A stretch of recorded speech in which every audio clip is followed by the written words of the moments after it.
Sir T hospital ખાતે હજ યાત્રીઓ માટેના રસીકરણ કેમ્પ યોજાયો।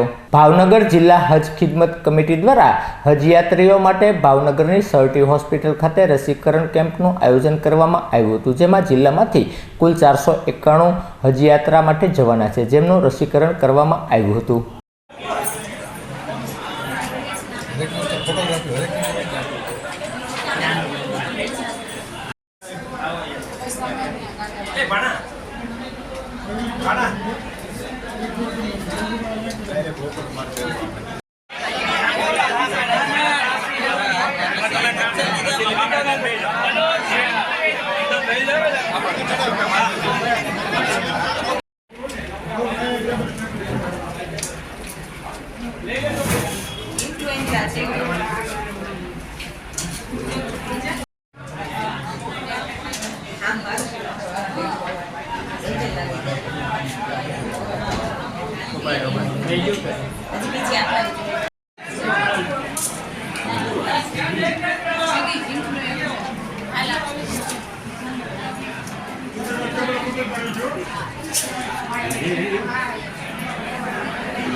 मुस्लिम बिरादरो सऊदी अरब में आवेला पाक मक्का અને મદીના શરીફની હજ યાત્રા જાય છે।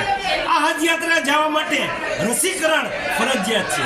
આપણા ભાવનગર શહેર અને જિલ્લાની અંદરથી આ વર્ષે જે હજ યાત્રીઓ હજ યાત્રાએ જાય છે તેમની માટે રસીકરણ કેમ્પનું આયોજન કરવામાં આવ્યું છે।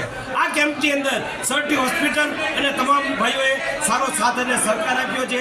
આજે હજ યાત્રીએ જે લોકો જાય છે તેમની માટે આપણે દુઆ કરીએ કે અલ્લાહ તાલાના દરબારમાં ખાસ હજ માટે જાય છે તેમને કોઈ હજ યાત્રા દરમિયાન કોઈ તકલીફ અને મુશ્કેલી ના પડે તેવી ખાસ દુઆ કરીએ। અને જે લોકો હજ માટે જાય છે તેમને પણ આપણે અપીલ કરીએ કે તેઓ પાક મક્કા અને મદીના શરીફમાં જઈ અને દુઆ કરે કે આપણા ભારત દેશની અંદર કોમી એકતા, ભાઈચારો અને એકલાસનો માહોલ કાયમ રહે, આપણો ભારત દેશ પ્રગતિ કરે, આપણો ભારત દેશ વિકાસ કરે તેવી ખાસ આપણી માટે દુઆ કરે।